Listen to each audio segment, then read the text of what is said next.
Hello बच्चों, जैसे कि आप देख रहे होंगे अपनी स्क्रीन पर शिक्षा निदेशालय राष्ट्रीय राजधानी क्षेत्र दिल्ली की वर्कशीट 44 पढ़ेंगे आज हम। और ये 15 अक्टूबर 2020 की वर्कशीट है। यहाँ पर आप अपना नाम लिखोगे, यहाँ पर अपने क्लास टीचर का नाम लिखोगे। ये क्लास 10th के लिए है, सामाजिक विज्ञान विषय की। और राजनीति विज्ञान का चैप्टर हम पढ़ रहे हैं इसमें 6, जिसका नाम है राजनीतिक दल। तो राजनीतिक दल में हम वर्कशीट 43 में बातचीत कर चुके हैं, डिस्कस कर चुके हैं। राजनीतिक दल क्या होते हैं? वे संगठित समूह जो चुनाव लड़ते हैं और राजनीतिक सत्ता प्राप्त करने के उद्देश्य से कार्य करते हैं, राजनीतिक दल कहलाते हैं। यानी कि राजनीतिक दलों का क्या कार्य है? एक तो चुनाव लड़ना, दूसरा सत्ता प्राप्त करना, कानूनों को लागू करना और विपक्ष की भूमिका निभाना, ये राजनीतिक दलों के कार्य हैं।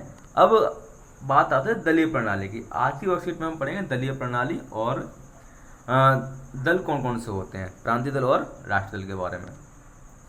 तो जिन देशों में एक ही दल की सरकार होती है या एक ही दल इलेक्शन लड़ता है, उनको बोलते हैं एक दलीय प्रणाली वाले देश। और जिन देशों में दो दल की सरकार बनती है, यानी कि कभी एक दल जीत गया तो कभी दूसरा दल जीत गया और वही आपस में सत्ता में बदलते रहते हैं, तो उनको द्विदलीय प्रणाली वाले देश कहा जाता है।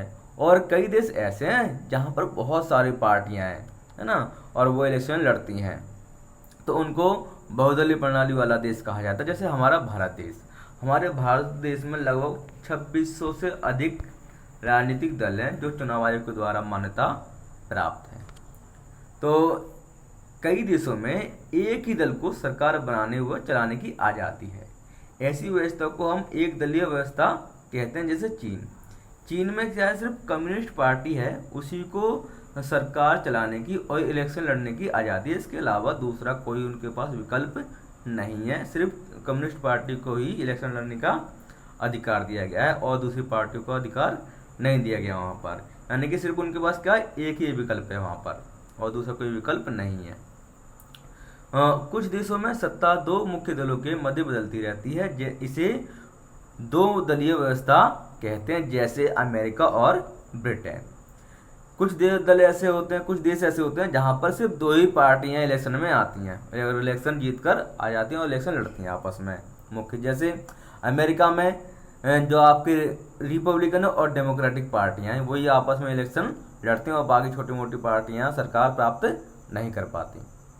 ऐसे ही बहुदलीय प्रणाली, जब अनेक दलों को सत्ता में आने का ठीक ठाक अवसर हो तो उसे बहुदलीय व्यवस्था कहते हैं। जैसे हमारा भारत देश है, भारत देश में क्या बहुत सारी राजनीतिक दल हैं और आपस में इलेक्शन लड़ते हैं और जीतकर सत्ता प्राप्त करते हैं। और जब इतना बहुमत नहीं प्राप्त होता तो गठबंधन की सरकार बनती है।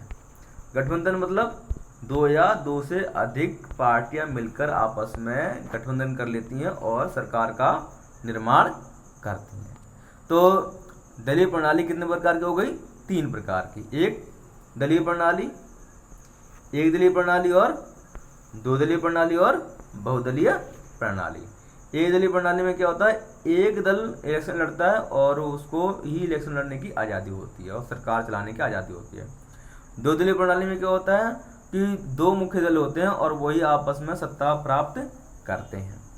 और बहुदलीय प्रणाली जिसमें बहुत सारी पार्टियां होती हैं और इलेक्शन लड़ती हैं और सरकार बनाती हैं।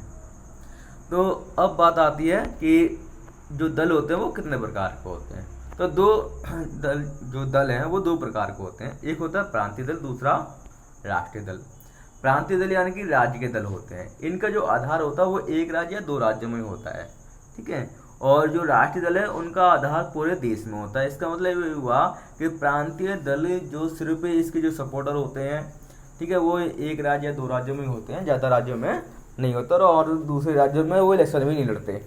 और जबकि राष्ट्रीय दल क्या होता है, पूरे देश में इलेक्शन लड़ता है और इनके जो सपोर्टर हैं वो पूरे देश में होते हैं। तो अब आधार इनका क्या रखा जाए कि ये कौन से प्रांतीय दल है कौन से राष्ट्रीय दल है। तो चुनाव आयोग ने कुछ शर्तें लागू की गई हैं। चुनाव आयोग के द्वारा कुछ शर्तें लागू की गई हैं, कुछ नियम शर्तें रखे गए हैं, जिनको बांट दिया गया प्रांतीय दल के आधार राजनीतिक दल में और राष्ट्रीय राजनीतिक दल की मान्यता उनको दी गई है उन शर्तों के आधार पर। तो क्या शर्तें हैं तो देख लेते हैं। प्रांतीय दल की क्या शर्त है, यानी कि राज्य के राजनीतिक दल की क्या शर्त है। तो जब कोई दल राज्य विधानसभा के चुनाव में पड़े कुल मतों का 6% या उससे अधिक हासिल करती है, यानी कि 6% वोट प्राप्त करता है या उससे अधिक, और दूसरी कंडीशन कम से कम 2 सीटों पर जीत हासिल करते हैं, यानी कि विधानसभा के 2 सीटें भी प्राप्त होनी चाहिए, तब उसे कौन सा राजनीतिक दल की मान्यता मिलेगी? राज्य के राजनीतिक दल की मान्यता उसको, उस पार्टी को मिल जाती है। यानी कि कुल जो विधानसभा जो इलेक्शन होते हैं उनमें 6% वोट कम से कम प्राप्त किए हों और कम से कम 2 सीटें उन्होंने विधानसभा की जीती हों, तब भी राज्य के राजनीतिक दल के रूप में मान्यता उस पार्टी को चुनाव आयोग के द्वारा दी जाती है। और जैसे प्रांतीय दल यानी कि राजनीतिक जो दल है वो राज्य के वो कौन कौन से? आम आदमी पार्टी, इसकी सत्ता कहाँ तक है? इसका आधार दिल्ली में और पंजाब में है। और लोक जनशक्ति पार्टी ये बिहार की पार्टी है और इसका आधार बिहार में है। जनता दल यूनाइटेड, इसका भी आधार कहाँ पर है? बिहार में है, यानी कि बिहार की प्रांतीय पार्टी है। शिवसेना महाराष्ट्र में इसका आधार है। ऐसे ही बीएसपी, सपा, इनका आधार कहाँ पर है? उत्तर प्रदेश में है। तो ये उत्तर प्रदेश की प्रांतीय पार्टियां हैं। अब आती है राष्ट्रीय दल, किसको कहा जाएगा? अगर कोई दल लोकसभा चुनाव में पड़े कुल वोट का अथवा 4 राज्यों के विधानसभा चुनाव में पड़े कुल वोटों का 6% हासिल करता है। पहली कंडीशन क्या है कि या तो लोकसभा चुनाव में 6% वोट प्राप्त किए हों या फिर 4 राज्यों के विधानसभा चुनाव में 6% वोट प्राप्त किए हों, है ना। इन दोनों में से कोई एक कंडीशन होनी चाहिए। प्लस दूसरी कंडीशन क्या है? दूसरी कंडीशन ये है कि लोकसभा में 4 सीटें जीत कर भी आए हो, यानी कि 4 उनके सांसद भी होने चाहिए लोकसभा में। तब उनको कौन सी पार्टी का दर्जा मिलेगा? तो उनको राष्ट्रीय दल की पार्टी का दर्जा मिल जाएगा। जैसे भारतीय जनता पार्टी और भारतीय राष्ट्रीय कांग्रेस, ठीक है। तो ये हो गई राष्ट्रीय दल और प्रांतीय दल। प्रांतीय दल बनने के लिए क्या है? यानी कि राज्य के राजनीतिक दल बनने के लिए 6% वोट प्राप्त होने चाहिए राज्य की विधानसभा सीटों में, जो राज्य के विधानसभा इलेक्शन होंगे उसमें, और कम से कम 2 सीटें जीत कर आनी चाहिए, यानी कि उनके 2 विधायक होने चाहिए एक राज्य से। और राष्ट्रीय दल बनने के लिए क्या करना चाहिए? नेशनल पार्टी बनने के लिए क्या होना चाहिए? कम से कम 6% वोट प्राप्त हों लोकसभा इलेक्शन में या फिर 4 राज्यों की विधानसभा इलेक्शन में, और उसमें 4 लोकसभा सीटें भी कम से कम वो जीत कर आई हों, तभी उनको राष्ट्रीय पार्टी का दर्जा मिलता है। अब आपकी एनसीईआरटी बुक में भारत के प्रमुख राष्ट्रीय दल दे रखे हैं 6, ठीक है। तो यही आपसे पूछा जाएगा, जिसका जो आधार वर्ष है वो है 2006। 2006 के अकॉर्डिंग 6 राष्ट्रीय पार्टियां हैं, जबकि आज के समय में 2020 में, ठीक है, लगभग जो 2020 में है वो 8 राष्ट्रीय पार्टियां हैं। तो हम इन 6 के बारे में पहले पढ़ लेते हैं। ये बच्चों 1 नंबर का क्वेश्चन भी आ जाता है, तो इनका आप ध्यान से पढ़िएगा और समझिएगा, क्योंकि 1 नंबर का क्वेश्चन यहाँ से आ सकता है। एक तो कम से कम आएगा ही आएगा कि कौन सा चुनाव चिन्ह इस पार्टी का, किसकी स्थापना कब हुई थी, इसकी क्या विचारधारा क्या है, ठीक है। तो पहले पढ़ते हैं भारतीय राष्ट्रीय कांग्रेस। इसकी स्थापना 1885 में हुई थी और भारत की नहीं पूरे विश्व की लगभग सबसे पुरानी पार्टी है ये। और इसका चुनाव चिन्ह क्या है? हाथ का पंजा, ठीक है बच्चों, हाथ का पंजा इसका चुनाव चिन्ह। और इसकी स्थापना 1885 में एयो हयूम के द्वारा की गई थी। इसकी विचारधारा के मुख्य तत्व क्या हैं? इसकी विचारधारा के मुख्य तत्व है मध्य मार्ग, ये बीच का मार्ग अपनाते हैं, और धर्मनिरपेक्षता, कमजोर एवं अल्पसंख्यक समुदाय के हितों की रक्षा इत्यादि इनका विचारधारा के मुख्य तत्व है। और 2019 के लोकसभा चुनाव में इनको 52 सीटें प्राप्त हुई थी, यानी कि 2019 के लोकसभा चुनाव में इनकी हालत बहुत ज़्यादा खराब थी, इनका प्रदर्शन बहुत ज़्यादा खराब था। भारतीय जनता पार्टी बीजेपी, इसको आप सब जानते होंगे क्योंकि अभी सरकार बीजेपी की ही है। और इसका चुनाव चिन्ह कमल का फूल है और इसकी स्थापना 1980 में की गई थी। पुराने जनसंघ को हटाकर भारतीय जनता पार्टी की स्थापना की गई। और इसकी विचारधारा के मुख्य तत्व क्या है? प्राचीन संस्कृति से प्रेरणा लेकर मजबूत और आधुनिक भारत बनाना, यानी कि प्राचीन संस्कृति से ये प्रेरणा लेते हैं और सांस्कृतिक राष्ट्रवाद में विश्वास करते हैं ये, और धर्मनिरपेक्षता, समान नागरिक संहिता इत्यादि इनकी विचारधारा के मुख्य तत्व हैं। समान नागरिक संहिता का मतलब हुआ कि पूरे भारत में एक ही कानून सबके लिए होना चाहिए। और 2019 के लोकसभा चुनाव में इनको 303 सीटें प्राप्त हुई, यानी कि बहुमत वाली से सरकार बनी है अपने दम पर। तीसरी पार्टी है बहुजन समाज पार्टी। ये भी राष्ट्रीय दल है और इनका चुनाव चिन्ह है हाथी और इनकी स्थापना हुई थी, बहुजन समाज पार्टी की हुई थी स्थापना 1984 में। श्री काशीराम जी ने इसकी स्थापना की थी और इनकी विचारधारा के मुख्य तत्व है बाबा साहब अम्बेडकर, ज्योतिबा फूले एवं पेरियार आदि विचारकों से प्रेरित है। और धर्मनिरपेक्षता, अनुसूचित जाति व जनजाति के लिए विशेष प्रावधान एवं उनके हितों की रक्षा इत्यादि इनके विचारधारा के मुख्य तत्व है। विशेष तौर पर ये अनुसूचित जाति व जनजाति के लोगों की हितों की रक्षा करती है पार्टी। और 2019 के लोकसभा चुनाव में इनको जो सीटें मिली थी वो सिर्फ मिली थी कितनी, 10 सीटें मिली थी। भारतीय कम्युनिस्ट पार्टी एम का मतलब क्या हो गया, मार्क्सवादी। और इसकी स्थापना 1964 में हुई थी। भारतीय कम्युनिस्ट पार्टी से ये पार्टी अलग बन के तैयार हुई थी, अलग बनी थी ये 1964 में। इसका जो चुनाव चिन्ह वो है हसिया, हथौड़ा एवं सितारा। और इसकी विचारधारा है मार्क्सवाद लेनिनवाद में आस्था रखते हैं। ये जो रूस के थे मार्क्सवाद और लेनिनवाद, इनमें ये आस्था रखते हैं। और समाजवाद, धर्मनिरपेक्षता और लोकतंत्र की समर्थक है ये, तथा साम्राज्यवाद और सांप्रदायिक ताकतों का विरोध इत्यादि करते हैं ये। ठीक है, साम्राज्यवाद और सांप्रदायिक ताकतों का क्या करते हैं, ये विरोध करते हैं। और 2019 के लोकसभा चुनाव में इनको 3 सीटें प्राप्त हुई थी। भारतीय कम्युनिस्ट पार्टी, इसकी स्थापना 1925 में हुई थी और इनका चुनाव चिन्ह है गेहूं की बाली एवं हसिया। गेहूं की बाली और हसिया, आपने देखा होगा बच्चों, प्रदर्शन होता है ना, तो ये गेहूं की बाली, हसिया और ये इनका हथौड़ा और सितारा लेके चलते हैं। रेड कलर का झंडा होता है इनका। और इनकी विचारधारा भी कैसी है, भारतीय कम्युनिस्ट पार्टी एम से मिलती जुलती है, क्योंकि ये दोनों पार्टियां एक ही थी पहले, अब ये अलग अलग हो गई हैं। मार्क्सवाद लेनिनवाद, धर्मनिरपेक्षता एवं लोकतंत्र में आस्था और अलगाववादी और सांप्रदायिक ताकतों का विरोध करती हैं ये। और इनको 2019 के लोकसभा चुनाव में 2 सीटें प्राप्त हुई थी। राष्ट्रवादी कांग्रेस पार्टी, इसकी स्थापना भी भारतीय राष्ट्रीय कांग्रेस से अलग होकर हुई थी। ठीक है, ये पार्टी जो है राष्ट्रवादी कांग्रेस पार्टी, ये भारतीय राष्ट्रीय कांग्रेस से अलग हुई थी 1999 में। और इसका चुनाव चिन्ह है टेबल घड़ी। और इसकी विचारधारा वही है जो भारतीय राष्ट्रीय कांग्रेस की थी। गांधीवाद में विश्वास करते हैं ये, गांधी के जो विचार थे महात्मा गांधी जी के उसमें।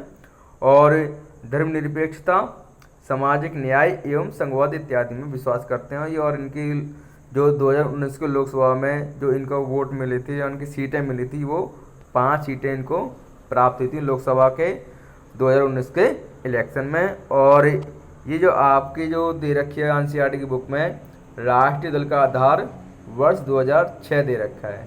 भारतीय चुनाव आयोग की संस्तुति है ये। ठीक है, आज के समय में 8 राष्ट्रीय पार्टियां, तो 6 तो ये हो गई और 2 कौन सी हो गई, एक हो गई तृणमूल कांग्रेस पार्टी। और इसका जो आधार है वो पश्चिम बंगाल में है। इसका मतलब ये हुआ कि पश्चिम बंगाल में सबसे ज़्यादा इनको वोट प्राप्त होते हैं। और दूसरी पार्टी है जो 8वीं राष्ट्रीय दल है, उसका नाम है एनपीपी, नेशनल पीपल्स पार्टी। और ये मेघालय की पार्टी है, यानी कि मेघालय में आधार इसका ज़्यादा है, यानी कि मेघालय में इसको ज़्यादा वोट मिलते हैं। अब बच्चों आप इसके प्रश्न और उत्तर अपनी कॉपी में लिख लीजिए, बहुत सिंपल प्रश्न है। और अपनी वर्कशीट को कंप्लीट करके अपने ग्रुप में सेंड कीजिए। तो प्यारे बच्चों, पहला प्रश्न है, लोक जनशक्ति पार्टी किस राज्य का प्रांतीय दल है? तो लोक जनशक्ति पार्टी जो है भारत के बिहार राज्य का एक प्रमुख राजनीतिक दल है और इसका चुनाव चिन्ह है बंगला। और इसकी स्थापना की थी स्वर्गीय श्री रामविलास पासवान जी ने, जिनका अभी कुछ दिन पहले ही निधन हुआ है। तो प्रश्न नंबर 2 है, भारतीय राष्ट्रीय कांग्रेस पर एक संक्षिप्त नोट लिखिए।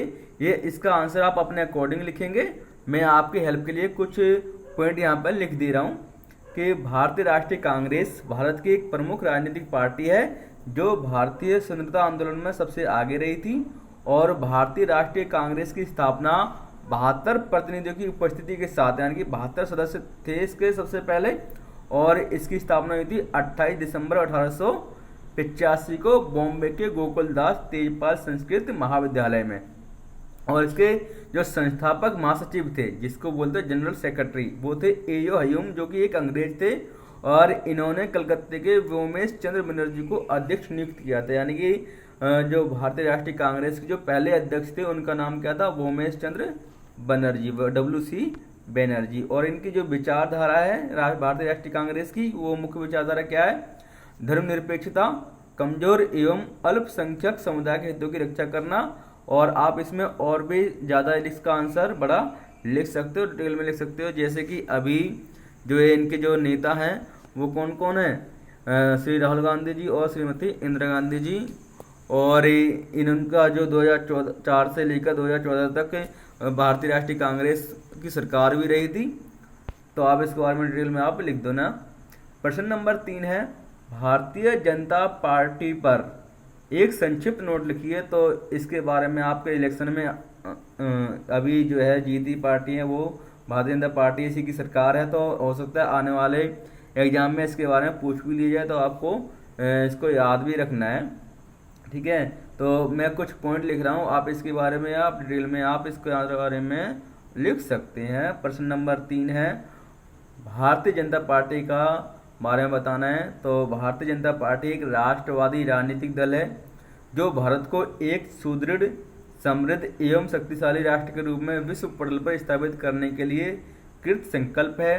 भारत को एक समर्थ राष्ट्र बनाने के लक्ष्य के साथ भाजपा का गठन 6 अप्रैल 1980 को नई दिल्ली के कोटला मैदान में आयोजित एक कार्यकर्ता अधिवेशन में किया गया, जिसके प्रथम जो अध्यक्ष थे वो उनका नाम क्या था, श्री अटल बिहारी वाजपेयी। इनके विचारधारा के मुख्य तत्व प्राचीन संस्कृति से प्रेरणा लेकर मजबूत और आधुनिक भारत बनाना, सांस्कृतिक राष्ट्रवाद, धर्मनिरपेक्षता, समान नागरिक संहिता इत्यादि है। यानी कि सभी को समान नागरिक कानून बनने चाहिए, इनके विचारधारा के मुख्य तत्व हैं। और ये जो पहले 1951 में पार्टी थी जनसंघ, उससे अलग जनसंघ का ही रूप है ये भारतीय जनता पार्टी। और अभी वर्तमान में इसकी सरकार ही बनी हुई है, और सरकार के जो अभी वर्तमान में प्रधानमंत्री हैं वो कौन है, श्री नरेंद्र मोदी जी। तो आप इसके बारे में पक्का याद कर लेना, लिख लेना, कि हो सकता है एग्जाम में जरूर आएगा। अब प्रश्न नंबर 4 है, कर्नाटक, आंध्र प्रदेश, तमिलनाडु, उत्तर प्रदेश तथा पश्चिम बंगाल के एक एक प्रांतीय दल को पता कीजिए एवं लिखिए। यानी कि प्रांतीय दल के बारे में बताना है कि इन राज्यों के प्रांतीय दल कौन कौन से हैं। तो कर्नाटक का जो प्रांतीय दल है उसका नाम है जनता दल सेकुलर, और इसका जो चुनाव चिन्ह है, इसका चुनाव चिन्ह है तीर। क्या है इसका चुनाव चिन्ह, तीर। आंध्र प्रदेश की जो प्रांतीय दल है, राजनीतिक दल है, उसका नाम है तेलुगु देशम पार्टी, और इसका चुनाव चिन्ह है साइकिल। क्या है इसका चुनाव चिन्ह, साइकिल। आंध्र प्रदेश की तेलुगु देशम पार्टी का चुनाव चिन्ह है साइकिल। तमिलनाडु, इसका राजनीतिक दल है AIDMK, ठीक है, और इसका जो चुनाव चिन्ह है AIDMK का दो पत्ती यानी कि पेड़ की पत्ती। और उत्तर प्रदेश की जो समाजवादी पार्टी है वो राष्ट्रीय समाजवादी पार्टी जो प्रांतीय दल है, और इसका भी चुनाव चिन्ह क्या है, इसका भी चुनाव चिन्ह क्या है, साइकिल है इसका भी चुनाव चिन्ह, साइकिल। और पश्चिम बंगाल की पार्टी है जो प्रांतीय दल है, इसका नाम है तृणमूल कांग्रेस, और ये अब एक राष्ट्रीय पार्टी बन गई है आज के समय में।